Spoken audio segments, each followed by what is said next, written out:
क्या करते हैं, सुख मांगते हैं कि हमें सुख हो, लेकिन तुम दुख क्यों मांग रही हो, दुखी क्यों मांग रही हो? इस पर कुंती बोल रही हैं कि प्रभु, जब तक मेरे पास दुख था तब तक आप मेरे साथ रहे, और अब सुख की घड़ी आई है तो आप चले जा रहे हैं। ऐसा सुख हमें नहीं चाहिए। इसलिए मैं आपसे यही कहती हूँ कि हमें दुखी दुख हो, ताकि दुख के समय में आप कम से कम मेरे सामने तो रहेंगे। और भगवान से कुंती दुख मांगती है। युद्ध जब समाप्त हो जाता है, सारे कौरव सेना वीर गति को प्राप्त हो जाते हैं, तो दुर्योधन लेटा था कुरुक्षेत्र के उस युद्ध भूमि के ऊपर लेटा हुआ था, क्योंकि गदा से भीम उनके जांग तोड़ दिए थे। उनका भी प्रण था कि मैं दुर्योधन का जांग तोड़ दूंगा, क्योंकि भरी सभा में द्रौपदी की लाज को तहस नहस कर दिया था दुशासन और दुर्योधन मिलकर के। इसलिए भीम जब गदा से प्रहार किया तो दुर्योधन का जंगा टूट गया था, और उसी अवस्था में खून से लथपथ युद्ध भूमि पर पड़ा था। उधर जब समय आया, अश्वत्थामा था द्रोणाचार्य के पुत्र, बचा हुआ था, वह गया युद्ध भूमि में दुर्योधन के पास, बोला कि हमको आप सेनापति बनाए नहीं, अगर बनाते तो देखते मैं सारे पांडवों का वीर गति को प्राप्त करा देता, लेकिन आपने हमें तो कोई मौका ही नहीं दिया। दुर्योधन बोल रहे हैं लेटे हुए, अच्छा अब सब तो समाप्त हो गया, लेकिन अब तुम क्या कर सकते हो, तुम बताओ। मैं तुमको अपना सेनापति मानता हूं, अब तुम क्या करोगे मेरे लिए? अश्वत्थामा बोला, आप जो बोले वो मैं करूंगा। दुर्योधन ने बोला कि मेरी एक ही इच्छा है कि हमारे सारे भाई वीरगति को प्राप्त कर गए, लेकिन पांचों पांडव में, पांचों भाई में से कोई वीरगति को प्राप्त नहीं हुआ है। इसलिए हमें तुम पांचों पांडवों में से यदि किसी एक का भी सर ला करके दे दोगे तो मैं अपने आप को खुश मानूंगा। मैं जान जाऊं कि हाँ, पांडवों के सेना में भी पांडवों की कोई एक वीरगति को प्राप्त हुआ। अगर तुम ऐसा कर सकते हो तो तुम करो मेरे लिए। अश्वत्थामा चला इधर पांडवों के शिविर में। पांचों पांडव जहां सोया करते थे, उस समय भगवान ने उन सबको हटा दिया, उनके शिविर से दूसरी जगह कह दिया कि आप लोग जाइए, उधर जाइए। और पांचों पांडव के शिविर में पांचों पांडव के पांचों लड़के आकर के सो गए थे। और पांडवों के शिविर में जब अश्वत्थामा आया तो पांचों पांडव के पांचों पुत्रों का सर काट दिया, और काट करके थाल में सजा करके कपड़े से ढक करके ले जाकर के दुर्योधन के पास गया। बोला, देखिए मैं पांचों, तुम एक बोल रहे थे, मैं पांचों पांडवों का सर लेके आया हूं। दुर्योधन जब हाथ से छुआ पांचों सर तो वह वहीं पर दुखी हो गया, क्योंकि ओहो, वो जान गया कि पांचों पांडव का सर नहीं है, और बहुत दुखी हुआ। उसको भी आशीर्वाद मिला हुआ था कि जब बहुत खुश होगे और बहुत दुख होगे, दुखी रहोगे तो तुम्हारा अंत आएगा। और बोला अश्वत्थामा से कि तुमने ये क्या कर दिया, तुम पांच पांडवों का सर नहीं लाए हो, बल्कि तुम पांचों पांडव के पांचों पुत्रों का सर लाए हो। तुम ये क्या करते, इन लोगों की क्या गलती थी? हमें तो पांचों पांडवों का सर चाहिए। पांचों पांडव का सर नहीं, किसी एक पांडव का भी सर लाते तो मैं कुछ नहीं कहता तुम्हें, लेकिन तुम तो हमारे कुल के जो दीपक जलाने वाला होता है वो भी तुम समाप्त कर दिया। यही लोग तो आगे चल के हम लोग के पिंडदान करते, अब कोई हमारे कुल में बचा ही नहीं। इसी पर दुखी हो गया और दुर्योधन अपना प्राण त्याग दिया। जब प्राण त्याग दिया, इधर पांडवों के शिविर में पता चला कि पांचों पांडव के पांचों पुत्र कोई मार दिया है। आकर के शिविर में घुस करके रातों रात पता लगाया सब, तो किसी ने बोला कि अश्वत्थामा आया था, वही एक काम करके गया है। और भीम और अर्जुन चले अश्वत्थामा को पकड़ने, जाकर के पकड़ के ला करके द्रौपदी के सामने रख दिए। द्रौपदी तो रो रही थी अपने पुत्रों के लिए, लेकिन जब ब्राह्मण पुत्र अश्वत्थामा को सामने देखी तो अर्जुन और भीम बोले कि अब बताओ तुम इसकी सजा क्या है, तुम जो कहोगे उसको करेंगे।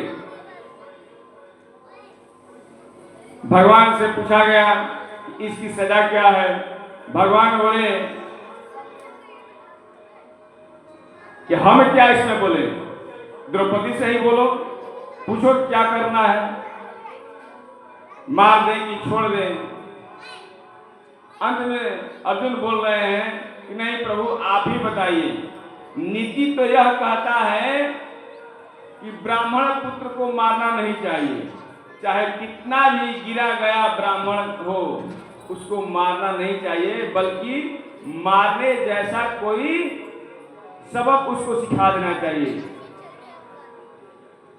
क्या किए दोनों लोग की अश्वत्थामा के सर के ऊपर मणि था, वो मणि ही निकाल लिए और निकाल करके उनको छोड़ दिया गया। और अश्वत्थामा के ऊपर जो मणि था वही उसका समझिए कि आधा जीवन उसी का मणि से था उसका। और जब वह मणि निकल गया तो वह पागलों जैसा हो गया। वह इस दुख को सहन नहीं किया, अपमान, और उसको लगा कि ऐसा अपमान कोई नहीं किया हमारा। वह अपमान की अग्नि में जलने लगा। तो क्या किया, सोचा कि हमको इस तरह की सजा ये लोग दिया तो मैं भी प्रण करता हूं कि मैं भी इसके खानदान के चिराग को जिंदा नहीं छोड़ूंगा। अभी अभिमन्यु की पत्नी उत्तरा के घर में एक वंश आया हुआ है, उसको ही भी समाप्त कर दूंगा। इनके घर में कोई दिया जलाने वाला नहीं रहेगा। क्या किया कि ब्रह्मास्त्र छोड़ दिया अश्वत्थामा। बस अश्वत्थामा जब ब्रह्मास्त्र छोड़ा तो वह ब्रह्मास्त्र इतने तीव्र गति से उत्तरा के गर्भ की तरफ बढ़ रहा था। उसके जलन से वह उत्तरा दौड़ी दौड़ी भागी चली आई भगवान कृष्ण के प्रभु, बोली भगवान से कि प्रभु अब आप हमें बचाइए, अगर आपने कुछ इसका उपाय नहीं किया तो मेरी यह जो उधर से आ रही है आग की लपटें यह मेरी कोह को सुरक्षित नहीं रखेगी, मार डालेगी। पाही पाही महाजोगिन देव देव जगतपते नान्यं स्वयं पश्ये यत्र मृत्यु परस्परम। इसके अग्नि के ज्वाला से हमारा कोख खत्म हो जाएगा, इसलिए प्रभु आप इसका कोई उपाय कीजिए। त्राहि माम प्रभु त्राहि माम। जब वह भगवान जाने लगे थे द्वारकापुरी के लिए तो उसी समय ब्रह्मास्त्र आया था। अश्वत्थामा जाने से पहले जाकर के उत्तरा भगवान के चरणों को पकड़ ली और उसी समय भगवान उत्तरा के गर्भ में जाकर के और ब्रह्मास्त्र को शांत किए और परीक्षित को बचाए। समय बीतता गया, परीक्षित का जन्म हुआ। परीक्षित का जब जन्म हुआ तो इधर सारे पांडव लोग सोचे कि अब हम लोग क्या करें। समय बीतता गया, परीक्षित भी जवान हो गए, युवावस्था में आ गए, तो सारे पांडव जो थे वह स्वर्गारोहण की तरफ चले, राजपाट परीक्षित को सौंप करके। परीक्षित को सौंप करके राजपाट स्वर्गारोहण को चले गए सारे लोग। कुंती भी चली गई। और इधर जब राज्य मिला परीक्षित का, तो राज्य में सभी लोगों ने बातें करने लगा कि क्या अभी तो यह नया है, युवा है, क्या यह राज्य संभाल सकेगा। समय बीता, परीक्षित राज्य को संभालने लगा। एक दिन क्या हुआ कि वह सोचे कि हमारे प्रति प्रजा की क्या विचार है, क्या धारणा है, इसको पता करने के लिए नगर में भ्रमण करने निकले कि देखे जरा कि हमारे प्रति प्रजाओं में क्या क्या मन में चल रहा है, किस बारे में क्या सोच रहे हैं मेरे लिए। यह सोचते हुए वह भ्रमण करने के नगर में चले गए, तो देख रहे हैं कि एक गैया और एक बछड़ा को कोई काला कलूटा आदमी मार रहा है। जाकर के पास जाकर के बोले, ए तुम ये क्या कर रहे हो, गाय और बछड़े को क्यों मार रहे हो। गाय बछड़े से परीक्षित पूछे कि आप लोग कौन हैं। बछड़ा 3 टांग पर खड़ा था और गैया लम्हा रही थी। गैया बोली कि मैं पृथ्वी हूं और यह धर्म है।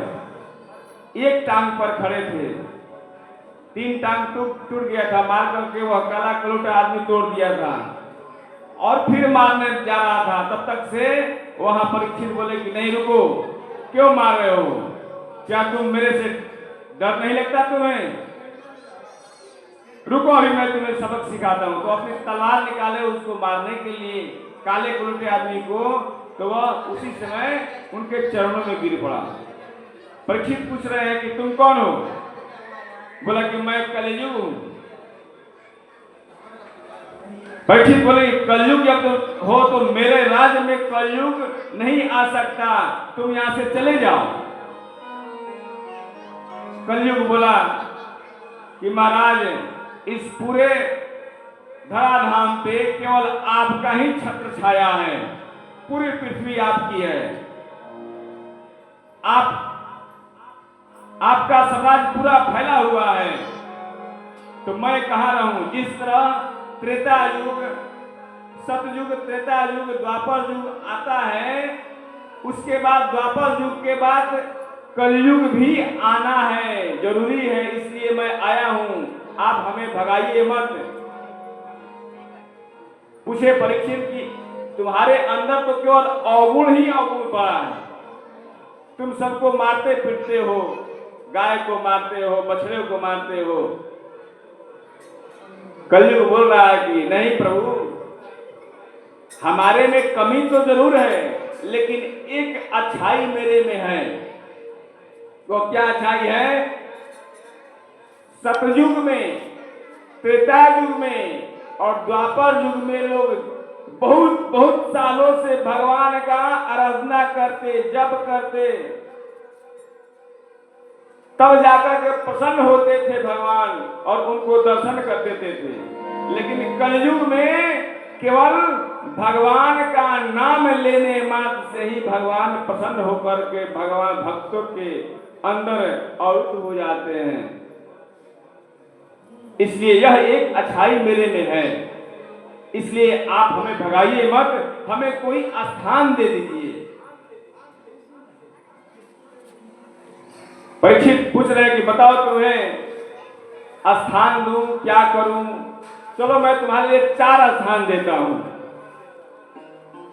द्यूतम पानम स्त्रियः सुनायत्रा धर्मश्चतुर्विधः, यानी कि द्यूतम मतलब जुआ। चलो 4 स्थान दे रहा हूं, एक स्थान जुआ, जहां जुआ होता हो वहां तुम्हारा वास होगा।